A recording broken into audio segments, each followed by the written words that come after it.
The Stephen A. Smith Show podcast.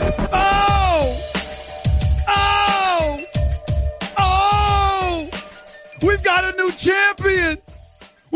champion. Sorry to imitate the movie 8 Mile with Eminem and the crew and Mekhi Phifer and the boys, but it was apropos with that introduction. Ladies and gentlemen, welcome to the latest edition of the Stephen A. Smith Show on ESPN Radio, coming at you as I love to do every weekday, right here on ESPN Radio. 250-plus markets across the United States of America, from New York to L.A. and everything in between, not to mention Sirius XM ESPN Radio Channel 80. Number to call up, as always, is 888-729-3776. That's 888-SAY-ESPN. Jam-packed show coming your way today. Looking forward to talking to my man Damian Woody at the top of hour number 2, because it was special, without question, a special, special day. There is no doubt about it. The Philadelphia Eagles are the Super Bowl champions of the world. This is who they are. Never in the franchise history have they won a Super Bowl. The last time the football team won a championship was in 1960. That was about 8 or 9 years before the Super Bowl came into existence. But they stand here today in the year 2018 as Super Bowl champions of the world. This Stephen A. Smith Show, as is every Stephen A. Smith Show, is being brought to you and presented by Progressive Insurance. Drivers who switch to Progressive can save an average of $620. Where do I count the ways? First things first, let me not be a phony because I'm real. Damn it, I picked the Patriots on First Take.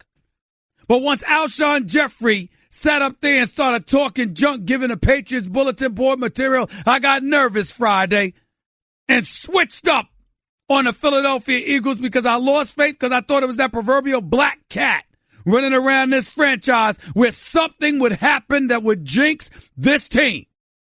That's what I expected. And I got to tell you something right now. I couldn't be happier that I was wrong on radio. Not on First Take, but that I was wrong. Because let me tell you something right now. As much as I love me some Mr. Kraft, and unlike my man Carlton, what he will decry based out of Tampa, formerly of Mass, as in Massachusetts, I am not a Patriot lover, and I am not a Patriot apologist. I do feel that way about Robert Kraft, though. But yesterday, I got to tell you something right now. What a game. It might be the best Super Bowl I've ever seen. It might be the best Super Bowl. I know that there were thrilling outcomes, Buffalo and the New York Giants, where, Giants, won because Buffalo's kicker missed the field goal. I know the Patriots last year coming back from a 28-3 deficit. I get all of that. I remember the Patriots against the Seattle Seahawks and Marshawn Lynch not getting the ball at the half-yard line and Malcolm Butler intercepted. I get all that. But yet last night's game, boy, that was something special to behold. Tom Brady, the reigning league MVP, okay, won another MVP award. How does he validate this? He only throws for 505 yards.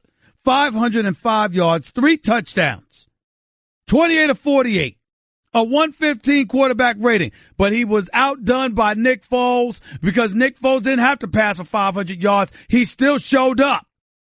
28 for 43, 373 yards, 3 touchdowns himself, just 1 interception. Nick Foles was spectacular. He was spectacular. There's no way around it. But guess what? Aguilar wasn't shabby. Alshon Jeffrey wasn't shabby. Corey Clement wasn't shabby, even though that touchdown he caught was questionable because it looked like he bobbled it just a touch, but I had no problem with that touchdown call not being overturned because for once in their lives, the NFL minded its damn business and let the players decide the outcome instead of videotape from New York. So I was very, very happy about that. Very happy. Having said all of that, there's a couple of emotions that I have for the New England Patriots. Number one, Tom Brady again was sensational. Gronkowski with 8 receptions for 107 yards in the second half, 116 yards on 9 receptions overall. Danny Amendola, 8 receptions for 152 yards.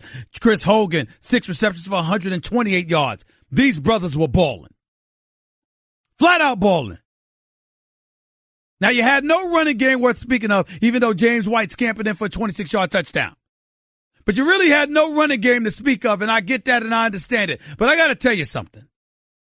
This Patriots defense was an embarrassment and a disgrace. Talk about a defense that didn't show up. You just take the D out of defense, call it offense, like it was offensive. Not that that is a word, because it is not. I'm engaging in ebonics to some degree, but damn it, that's how I feel. It was awful. Just awful. It was so bad, it had me questioning whether or not Matt Patricia deserved to be the head coach of the Detroit Lions. That's how bad their defense was. I mean, how do you justify this? The Eagles marched up and down and up and down and up and down the field all night long. I don't think they punted. It was just embarrassing. Eagles defense wasn't much better itself just when it counted. Brandon Graham showed up, handled his business, strip sack of Brady, beat Shaq Mason of Brady, got the ball loose, picked up, 2 minutes, 25 seconds left. Brady had the ball. After Nick Foles. And the Eagles had lost the lead, only for Nick Foles to drive them 75 yards in 7 minutes and a second to ultimately take the lead. We could get into the 4th and 1 call by Doug Peterson, where the reverse rather, and you got your tight end Burton throwing a touchdown pass to Nick Foles, who showed that he could catch better than Tom Brady, because when Josh McDaniels called a similar play for Tom Brady, who was wide open, Tom Brady couldn't catch. So much for the debate about who's the greatest athlete. You can say the greatest quarterback, but let's not put athleticism and Tom Brady in the same sentence. Can we refrain from that? I think we can. But in the end, the Patriots defense didn't show up. Matt Patricia, as far as I'm concerned, along with Bill Belichick, left a lot of questions to be desired. And I want to say this about Bill Belichick. And my apologies to Patriots Nation. My apologies to Robert Kraft, who again I revere. I love that man. But I got to tell y'all something. After what Bill Belichick did to Malcolm Butler, if I'm a free agent, I wouldn't want to go and play for the Patriots. I would have to think long and hard before I play for Bill Belichick. Bill Belichick did one of the cruelest things I've ever seen a coach on any level do to an athlete in my life. I know that Malcolm Butler was sick during the week. I know that he was, listed as having an illness on the injury report. I know that he was unable to practice to some degree. And I know how hardcore Bill Belichick can be about these things. But for Malcolm Butler, who started 97.8%, or who played 97.8% of New England snaps for this entire season, for Malcolm Butler to be approaching free agency, for Malcolm Butler to be that same dude who was looking for a new contract last year, didn't get it, and watched Bill Belichick bring in Stephon Gilmore from Buffalo, who, by the way, balled lights out yesterday. Gilmore balled. Wasn't anybody catching passes on him. And it hasn't been that way for most of this postseason. But for Malcolm Butler to be in that position, still play, still be a professional, still produce, to have seen every package imaginable, to know exactly what New England wants to do. And for Bill Belichick, not only to not play this man with any defensive snaps whatsoever, just had him in for a special teams play. For Malcolm Butler to find out right before the national anthem is being played that he's not going to play, leaving him on the sidelines in tears, having to be consulted by his teammates. For Eric Rowe to find out he is starting right after the national anthem is played. I don't know if I've ever seen anything that cruel by a coach.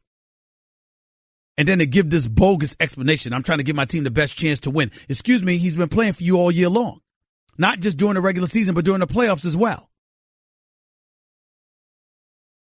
I mean, I know that Bill Belichick could be all business, but I never knew that the man could be that heartless. What in God's name could Malcolm Butler have done to be treated like that. It was one of the most egregious things I have ever witnessed. And I sit here before you today, ladies and gentlemen, ashamed at the human being Bill Belichick appears to be. Don't tell me Eric Rowe didn't give you a better chance to win than Malcolm Butler 97.8% of the times throughout an entire season. But suddenly that was the case right before the national anthem on Super Bowl Sunday. Bill Belichick should be ashamed of himself. And he should be made to answer for such a decision. You can't make him. We understand that. We're just talking wishful thinking here. But there's a reason a whole bunch of Malcolm Butler's former teammates came out. Brandon Browner and the list, Denard and all of these other guys came out in defense of him, Hightower and others. You know why? Because they know that Bill Belichick was wrong. And for one afternoon, Bill Belichick was really, really low.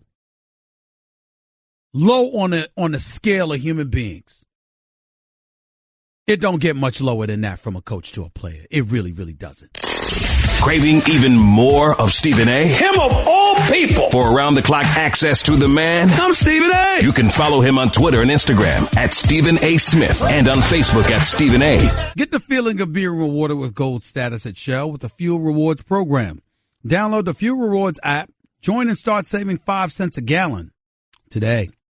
19 minutes past hour number 1 back in the Stephen A. Smith Show, ESPN Radio. Start of hour number 2, Damian Woody, NFL analyst and former Super Bowl champion with the New England Patriots, will be on with us to explain precisely what transpired. Do we have our sound from Ryan Clark on SportsCenter? Because he was talking last night or into the wee hours of the morning, post Super Bowl coverage, and he was talking about what happened with Malcolm Butler. Because I'm telling you, ladies and gentlemen, the man played every game this year. He played every game last year. He played every game the year before. You got guys now, he might not have been the best defensive player on the team or whatever, but he was up there. He produced. I mean, this is some inexcusable stuff by Bill Belichick. It's not about a wrong decision or whatever the case may be. Had you announced early in the week, listen, you don't practice, you don't play, or you've been sick, and because you've been sick, we might have to go in a different direction, or whatever the case may be. Even if you don't let the world know, you don't let the Eagles know. I'm talking about Malcolm Butler. He doesn't find out until right before the national anthem. It doesn't matter that he was in a Super Bowl before. You look forward to this all your life. I mean, this is some heartless stuff. Listen to Ryan Clark talk about this. There has to be something more than he just wasn't part of the game plan because he wasn't one of the best 11 players that we have, because we've all watched the film. We know he is. It seemed really last second to me, obviously through speculation, because he was so emotional. It seems like something you find out very late or right before the game. But you can really hurt your team that way really late before the Super Bowl. I mean, you absolutely can. And also, too, it's the mind games it plays with the rest of the guys out there, with the Devin McCourties, with the Patrick Chunks, who are used to playing with Malcolm Butler, who know where he's going to be, who know in the nickel package, you know which guy Malcolm Butler will follow or match. I think it was a huge reason they lost, and a huge reason that the Philadelphia Eagles were so successful against the New England Patriots secondary today. 888 say ESPN. It's 888-729-3776. Let's go to Marcus in New Jersey. You're live with Stephen A. Go ahead, Marcus. Hey, I want to get on that Malcolm Butler situation. Sure. Yeah, that was the most ridiculous call you can make in the Super Bowl in the last game. Are you serious? And then on top of that, you say that you're one of the greatest coaches and you don't even make an adjustment. And then on top of that, Eric Rowe got burnt by Alshon Jeffries while he scored that first touchdown. And you still don't make an adjustment or don't give the guy a chance to be. And I'm a Patriots fan. And I never see, even with, that was like a Phil Jackson move where he did the Carmelo. Are you serious? And then the guy wins you a championship. He saves you a loss again against the Seahawks, and he's been in multiple championships, and you don't even put him in the game, and you just put him on special teams. And then today we find out that he didn't even... For one play, and then playing one defensive snap at all. And not at all. And that's so cruel. And I feel like that's a disrespect. And I feel like Bill Belichick has gotten away with a lot of things. And now we see why certain free agents don't want to come to New England. Like, even big-time wide receivers don't want to come there. Corners don't want to come there. Defensive players that I think that we should get don't even want to play for one of the greatest coaches because of his morals. Where is even your morals at? The respect. That is a disrespect and a slap in the face. And if I'm Malcolm Butler, I don't even think about negotiating even. And somebody should put it, and not to even change the subject, Stephen, somebody needs to put an APB out on Bill Belichick to see if he was drugged before that game. Because that is ridiculous. For you to do that to somebody that won you a Super Bowl before and been in multiple championship games with you, and you don't even give him one chance. That you played 97.8% of the snaps all season long, including the playoffs that just finished reducing for you 2 weeks earlier. Exactly. And then on top of that, you make an adjustment and you put Gilmore and Jeffries, and then Aguilar kills us. Torrey Smith kills you, and you still don't make an adjustment by giving this guy a chance to help you win Super Bowl? It's shocking. I blame this all on Bill Belichick. I'm just saying that, but it's not enough to sit up there and say, well, Bill Belichick made a bad decision. Well, listen, he's earned the right. He's been to 8 Super Bowls, for crying out loud, as a head coach. All right. It's not about that. It's how you handled it shows it wasn't a football decision. That's the problem with all of this. That's the problem with it. It's the fact that it doesn't appear to be a football decision. You have personal angst with someone and let that get in the way of a Super Bowl title. It's unbelievable. Luke in Louisiana, you're live with Stephen A. Go ahead. Hey, Stephen. Just wanted to, bring this up. Do you think Belichick may have been trying to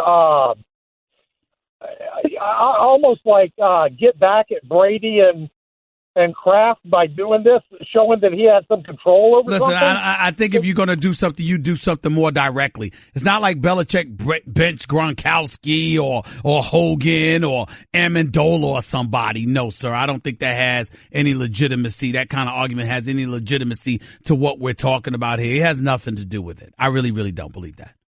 Yeah, it just didn't make any sense what he was doing to bench a guy right before the game, threw the entire defensive team off, and that's the reason we had the highest yardage producing game in history. Got it. I appreciate the call, man. Thank you so much.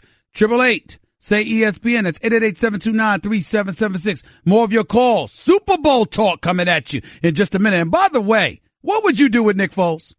He's a Super Bowl MVP, but he ain't Carson Wentz. Do you keep him as an insurance policy for your star quarterback that just tore his ACL? Or do you market Nick Foles and trade him for the house, assuming you can get the house? Guess what? You're in the middle of the Stephen A. Smith Show podcast. Damn it, I mean it! Sitting there watching all of these highlights, Philadelphians standing on top of poles, putting stuff on fire, couple of windows broken up, vandalism. Not a good thing. We don't condone that. Never do that. But I will say this. It wasn't nearly as bad as one would expect from a city that doesn't have the greatest reputation. From booing and pelting Santa Claus with snowballs to cheering when Michael Irvin had to be placed out on a stretcher and we were wondering whether or not he was paralyzed, to a judge being placed in the basement of the old Veterans Stadium to deal with unruly fans immediately, as opposed to them going to court weeks later or anything like that. Philadelphia hasn't had the greatest reputation in the world, but I'll tell you this much. It's a phenomenal sports town. Some of the best fans in the world. They care about their team. The interest doesn't wane. And I remember covering Allen Iverson with the Philadelphia 76ers making that run to the finals back in 2001. I remember that as clear as yesterday. And Allen Iverson and the Philadelphia community was transfixed on the Philadelphia 76ers on game days. Off days, people were still talking about the Eagles. Desperate for this team to win a Super Bowl. They went in 1980, didn't get it done against the Raiders. They went in 2004, didn't get it done against the Patriots. And now here we are in 2018, and finally, they got it done. For the first time in franchise history, for the first time since 1960, a championship in the sport of football has been brought to the city of Philadelphia. And I can't think of a town that deserves it more. I worked there for 17 years, and I got to tell you, I'm a native New Yorker, and I love the fans in that city, and I love who they are. I got to tell you, I'm very happy for them. They deserved this. They truly, truly did. And I don't think it'll be the only time they get there either. I think Carson Wentz is going to deliver a Super Bowl championship once he gets healthy. And Doug Peterson has proven himself as a coach beyond a shadow of a doubt. That man knows something about offense. He really, really does. They deserve credit where credit is due and respect where it is due. And Jeffrey Lurie, who once called the Philadelphia Eagles the gold standard, now can officially call them the gold standard because they have the gold. Philadelphia Eagles, Super Bowl champions. ESPN Radio is presented by Progressive's Home Insurance. Get your quote at Progressive.com today. Back to the phones we go. Let's go to Robert in Pennsylvania. You're live with Stephen A. What's up? How you doing, Steve? I'm all right. Go ahead. Not a first-time caller, but a first-time getting through. All right. And I agree with you 100%. I live in Harrisburg, Pennsylvania, and I'm not a Pennsylvania team fan. But I was happy for the Eagles for what they did. Mm-hmm. You know, and they just played all the way. And yes, Nick Foles, when Wentz went down, I was like, oh, my goodness. You thought this but season was over. You thought this season was over. But he showed up. He did get better. He showed up. He got better. Hold on. He showed up. I give him a lot of credit where credit is due, no doubt about it. He deserved to be the MVP. He was special. Think about Malcolm Jenkins and all that Malcolm Jenkins went through this year. Not only having to play on the field, but having to address the Colin Kaepernick situation, speak on behalf of players across the negotiating table from NFL league officials as well as the owners, getting the league to commit to $89 million to address concerns emanating from the African-American community. And in the midst of doing all of that and having players speak against him because of it, thinking that he sold out and all of this other stuff, he went out there week in and week out and balled. And for the second time in his career, he's got a Super Bowl title. What about him? Oh, my goodness. It's just like, I agree wholeheartedly. I can't dispute that at all. You know, like I said, they did what the Patriots do every day. Just play team ball, no animosity, and let's just get the job done and win the ball game. And whatever issues we have later, we'll take care of it after this game's over. Gotcha. Appreciate the call, man. Thank you. Anthony and Cali, you're live with Stephen A. What's up? I want to agree with you about the stuff that you were saying about Butler. That was way out of line what Belichick did. You can't do that to a player, especially right before the Super Bowl. And he practiced for 2 weeks as a starting cornerback. So something crazy had to happen for him to get benched like that. He didn't practice the whole 2 weeks. He was out ill for a few days and hadn't practiced. So that much is true. Well, on Tuesday, but I'm just saying he was in the game plan the whole 2 weeks. You don't do that to your team, put somebody in the game plan for 2 weeks, and then take him out right before the game starts. Yeah. And secondly about this catch rule, I don't know. Goodell makes $40 million a year. He can't even go face the media when the whole media is there. He just shows up on Wednesday instead on Friday or Saturday when everyone's there. And now these rules keep changing. I mean, the NFL has been going on for years and years and years, and we still can't get the catch rule right. We can't get somebody said earlier. It's kind of strange. Yeah, I hear you. It's kind of strange. There's no doubt about it. But, you know, what can you do? The rules are the rules, unfortunately. And they're supposedly going to modify things in the weeks ahead to address some of the concerns, instant replay review, and all of this other stuff. Hopefully they'll get that catch rule down pat as well, because that's the biggest thing going on. But I appreciate the call. Thank you so much. Max in L.A., you're live with Stephen A. What's up?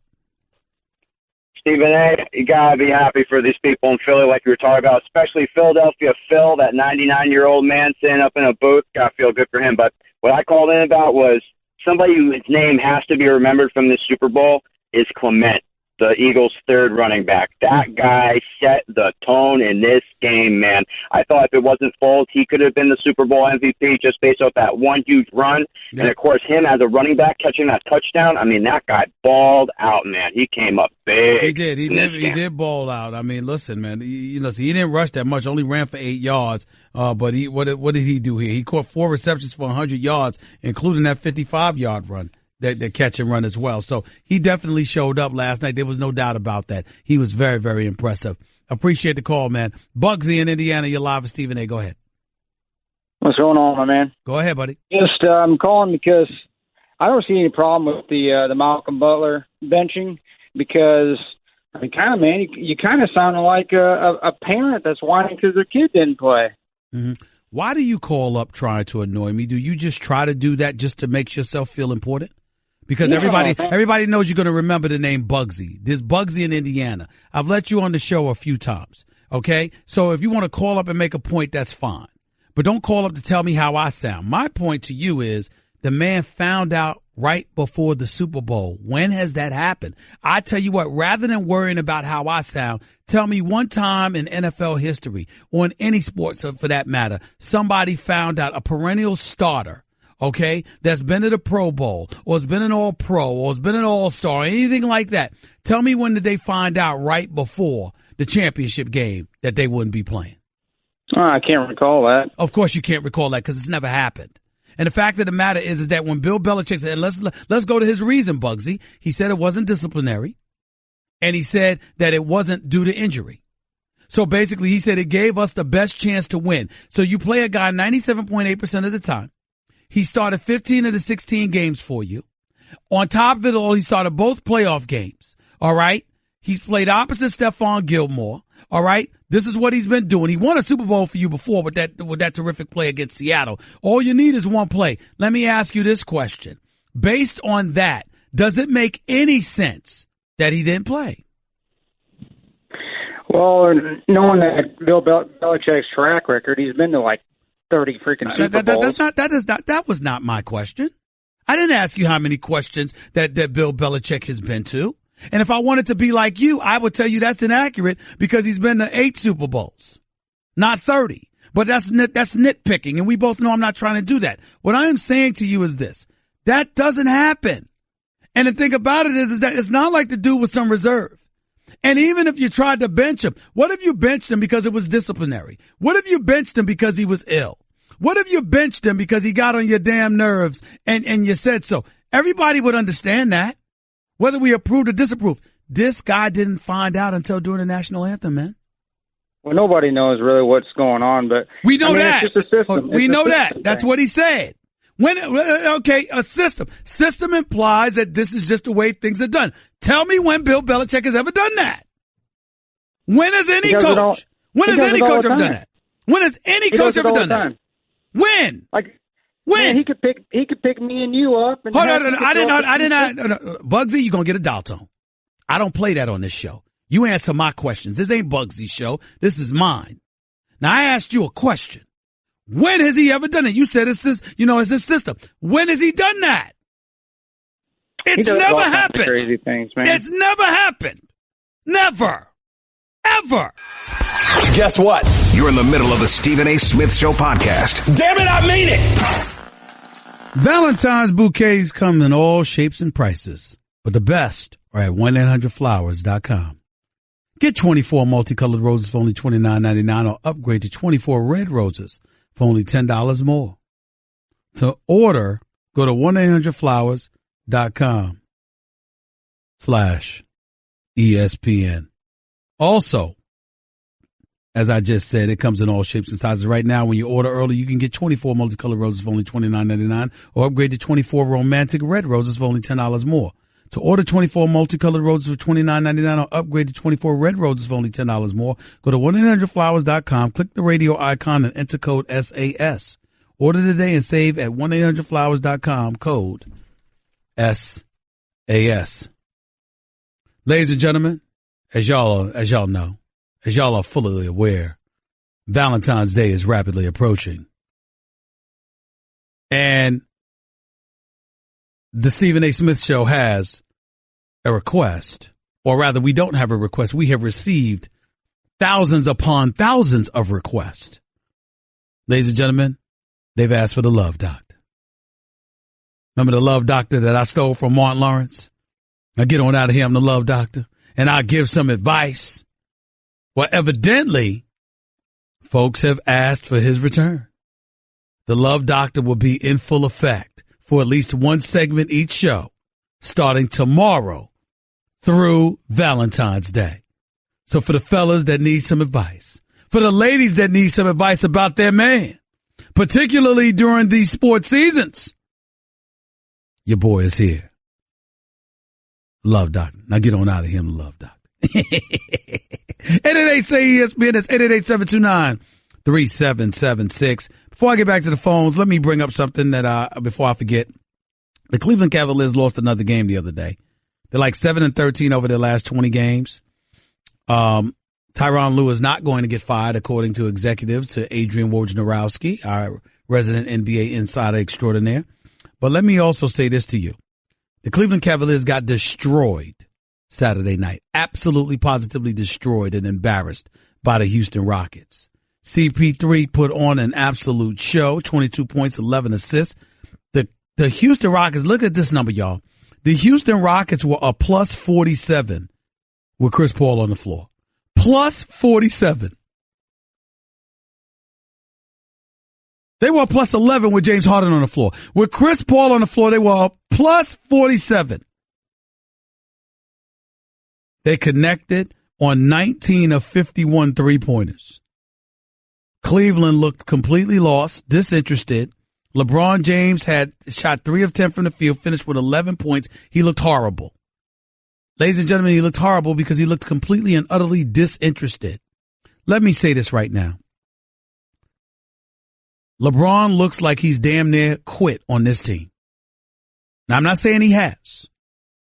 I'm not saying that's definitive. I'm not saying that's something that's to be ongoing. I'm saying to you that Saturday night, he looked like he completely quit on this team. That's how awful he looked. That's how absolutely positively awful he looked. And the team looks like they've quit on him. Right now, the way the Cleveland Cavaliers look, they ain't coming out of the East. Could you imagine if Kyrie Irving and the Boston Celtics end up coming out of the East instead of LeBron? Could you imagine how bad that will look? I don't know if y'all really took that into account. How much of a slap in the face towards his legacy it would be if Kyrie Irving ended up coming out of the East. And LeBron's probably not going to stay in Cleveland. And if he stays in Cleveland, where's he going to go? Houston? San Antonio? Remains to be seen. It absolutely positively remains to be seen. That's just a sample of what you'll hear on the Stephen A. Smith Show. Weekdays at 1 p.m. Eastern on ESPN Radio and the ESPN app.